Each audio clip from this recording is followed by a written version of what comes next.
ओम शांति। आज 21 जून 2025 बाबा के महावाक्य हैं, मीठे बच्चे, तुम्हें स्मृति आई कि हमने 84 जन्मों का चक्र पूरा किया। अब जाते हैं अपने घर शांति धाम। घर जाने में बाकी थोड़ा समय है।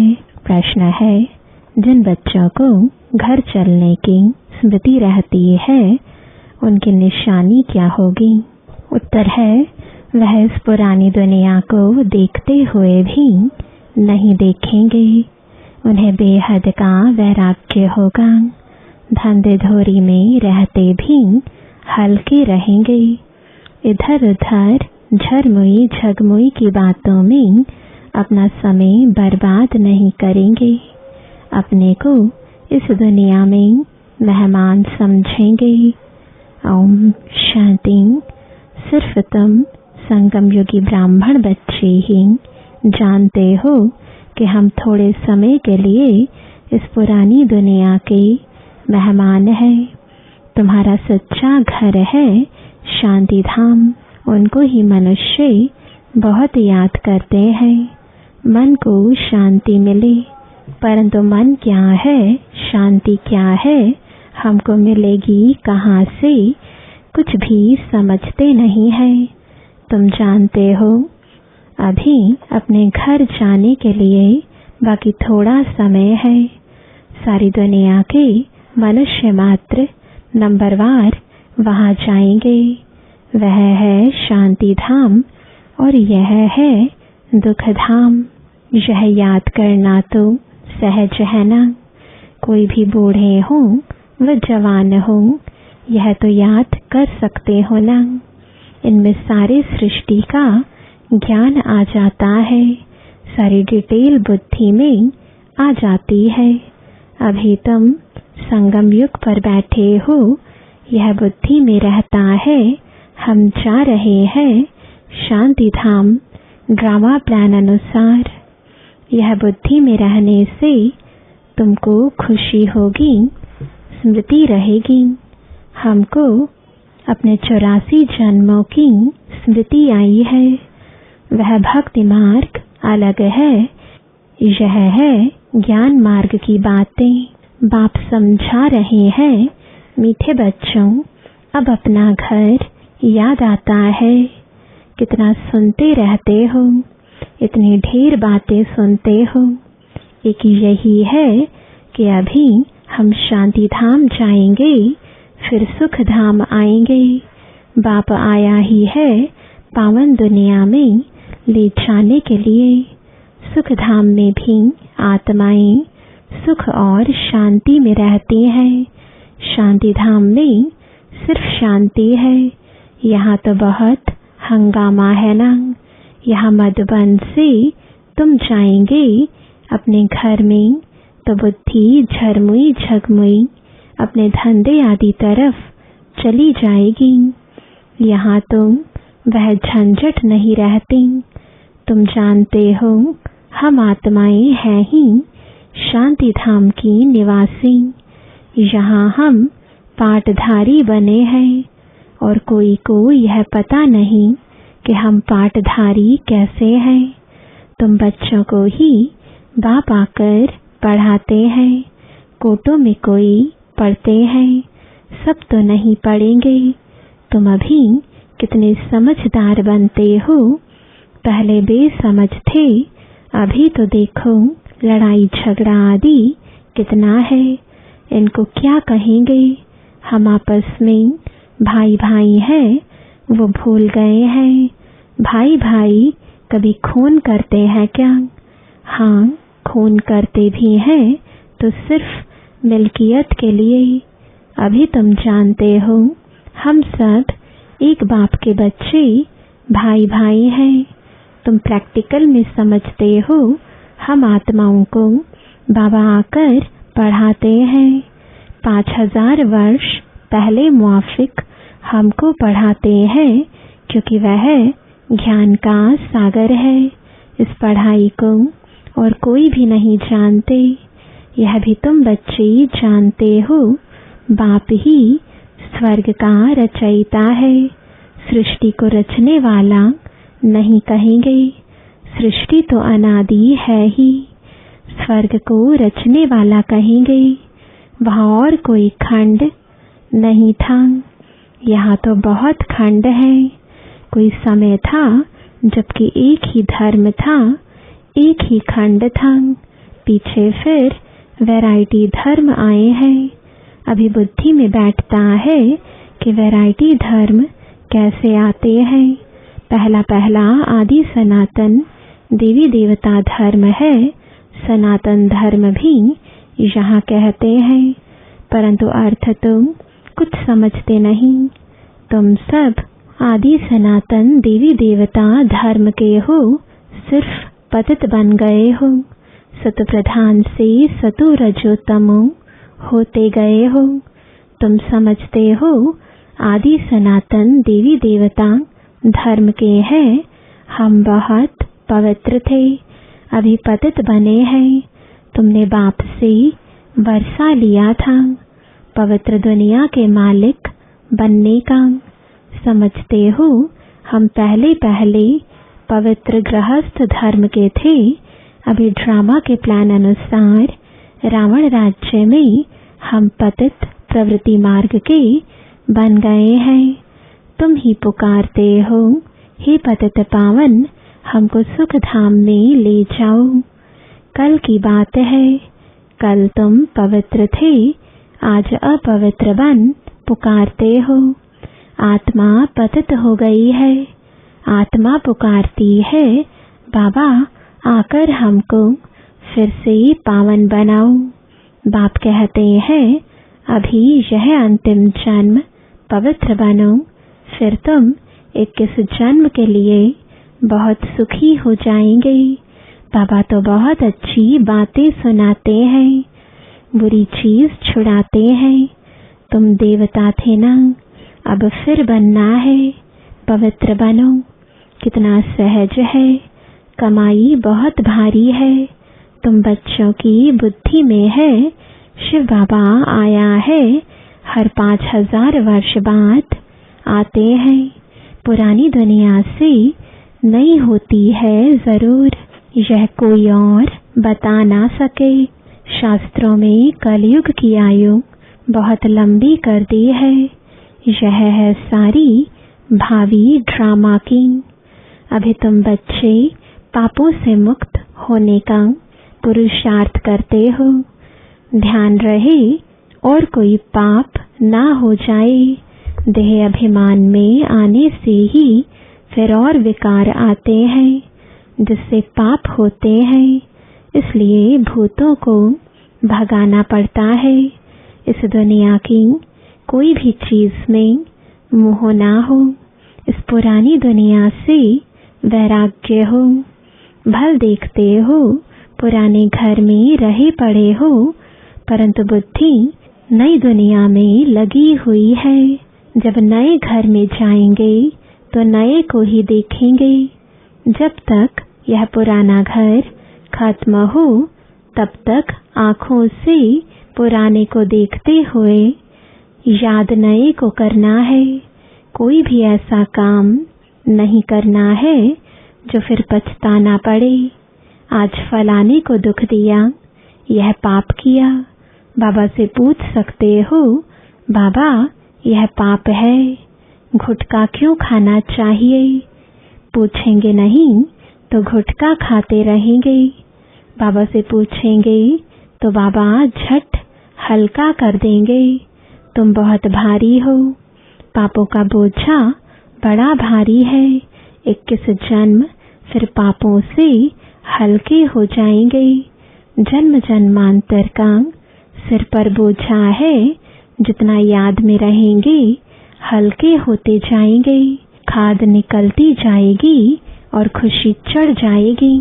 सतयुग में तुम बहुत खुशी में थे, फिर कम होते होते सारी खुशी तुम्हारी गुम होती गई है। सतयुग से लेकर कलयुग तक इस जर्नी यानी यात्रा में 5000 वर्ष लगे हैं। स्वर्ग से नर्क में आने की यात्रा का अभी पता लगा है कि हम स्वर्ग से नर्क में कैसे आए हैं। अभी फिर तुम नर्क से स्वर्ग में चलते हो। 1 सेकंड में जीवन मुक्ति। बाप को पहचाना, बाप आए हैं तो जरूर हमको स्वर्ग में ले जाएंगे। बच्चा पैदा हुआ और मिल्कियत का मालिक बन गया। बाप के बने तो फिर नशा चढ़ना चाहिए ना, उतरना क्यों चाहिए? तुम तो बड़े हो ना, बेहद बाप के बच्चे बने हो तो बेहद की राजधानी पर तुम्हारा हक है। इसलिए गायन भी है, अतीन्द्रिय सुख पूछना हो तो गोपी वल्लभ के गोप गोपियों से पूछो। वल्लभ बाप है ना, उनसे पूछो। नंबरवार पुरुषार्थ अनुसार ही खुशी का पारा चढ़ेगा। कोई तो झट आप समान बना देंगे। बच्चों का काम ही यह है, सब कुछ भुलाए अपनी राजधानी की याद दिलाना। तुम तो स्वर्ग के मालिक थे, अभी कलयुग पुरानी दुनिया है, फिर नई दुनिया होगी। अभी तुम बच्चों की बुद्धि में है कि हर 5000 वर्ष बाद बाप भारत में ही आते हैं, उनकी जयंती भी मनाते हैं। तुम जानते हो बाप आकर हमको राजधानी देकर जाते हैं, फिर याद करने की दरकार ही नहीं रहती। फिर जब भक्ति शुरू होती है तब याद करते हैं। आत्मा ने माल खाए हैं तो याद करती है। बाबा फिर आकर हमको शांति धाम, सुख धाम में ले जाओ। अभी तुम बच्चे समझते हो वह हमारा बाप है, टीचर भी है, गुरु भी है। सृष्टि के आदि मध्य अंत का चक्र 84 जन्मों का ज्ञान तुम्हारी बुद्धि में है। अनगिनत बार 84 जन्म लिए हैं और लेते रहेंगे। इनका एंड यानी अंत कभी होता नहीं है। तुम्हारी बुद्धि में ही यह चक्र है। स्वदर्शन चक्र घड़ी घड़ी याद आना चाहिए। यही मन मना भाव है। जितना बाप को याद करेंगे उतना पाप भस्म होंगे। तुम जब कर्मातीत अवस्था के समीप पहुंच जाएंगे तो तुमसे कोई भी विकर्म नहीं होंगे। अभी थोड़े थोड़े विकर्म हो जाते हैं। संपूर्ण कर्मातीत अवस्था अभी थोड़े ही बनी है। यह बाबा भी तुम्हारे साथ स्टूडेंट है, पढ़ाने वाला है। शिव बाबा फल इनमें प्रवेश करते हैं, यह भी स्टूडेंट है। यह है नई नई बातें। अब सिर्फ तुम बाप को और सृष्टि चक्र को याद करो। वह है भक्ति मार्ग, यह है ज्ञान मार्ग। रात दिन का फर्क है। वहाँ कितने झांझ घंटे आदि बजाते हैं, यहाँ सिर्फ याद में रहना है। आत्मा तो अमर है, अकाल तख्त भी है। ऐसे नहीं कि अकाल मूरत सिर्फ बाप है, तुम भी अकाल मूरत हो। अकाल मूरत आत्मा का यह भ्रुकुटी तख्त है। जरूर भ्रुकुटी में ही बैठेंगे, पेट में थोड़े ही बैठेंगे। अभी तुम जानते हो हम अकाल मूरत आत्मा का तख्त कहाँ है। इस भ्रुकुटी के बीच में हमारा तख्त है। अमृतसर में अकाल तख्त है ना। अर्थ कुछ भी नहीं समझते, महिमा भी गाते हैं। अकाल मूरत, उनके अकाल तख्त का किसको पता नहीं है। अभी तुमको मालूम पड़ा है तख्त तो यही है जिस पर बैठकर सुनाते हैं। तो आत्मा अविनाशी है, शरीर है विनाशी। आत्मा का यह अकाल तख्त है, सदैव यह अकाल तख्त रहता है। यह तुम समझते हो। उन्होंने फिर वह तख्त बनाकर नाम रख दिया है।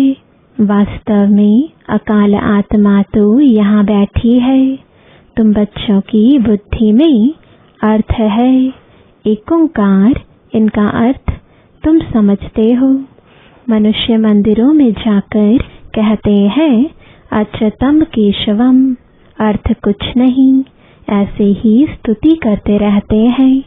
अच्युतम केशवम राम नारायणम, अब राम कहाँ, नारायण कहाँ। बाप कहते हैं वह सब है भक्ति मार्ग। ज्ञान तो बड़ा सिंपल है। कोई और बात पूछने के पहले बाप और वर्षे को याद करना है।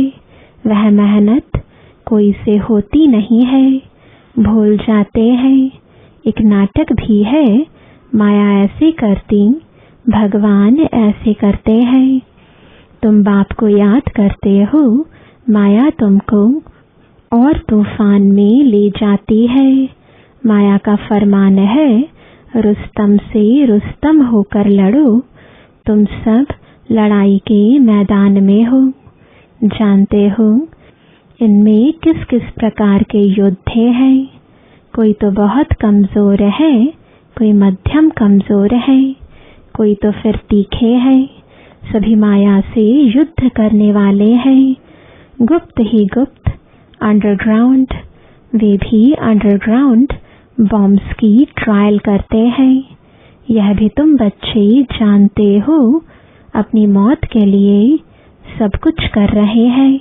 तुम बिल्कुल शांति में बैठे हो। उनका है साइंस बल, कुदरती आपदाएं भी बहुत है। उनमें तो कोई का वश चल ना सके। अभी झूठी बरसात के लिए भी कोशिश करते हैं। झूठी बरसात पड़े तो फिर अनाज जास्ती हो। तुम बच्चे तो जानते हो कितनी भी बरसात पड़े फिर भी नेचुरल कैलेमिटीज जरूर होनी है। मूसलधार बरसात पड़ेगी, फिर क्या कर सकेंगे। इनको कहा जाता है नेचुरल कैलेमिटीज। सतयुग में यह होती नहीं, यहाँ होती है तो फिर विनाश में मदद करती है। तुम्हारी बुद्धि में है हम जब सतयुग में होंगे तो जमुना के कंठे पर सोने के महल होंगे। हम बहुत थोड़े वहाँ के रहने वाले होंगे।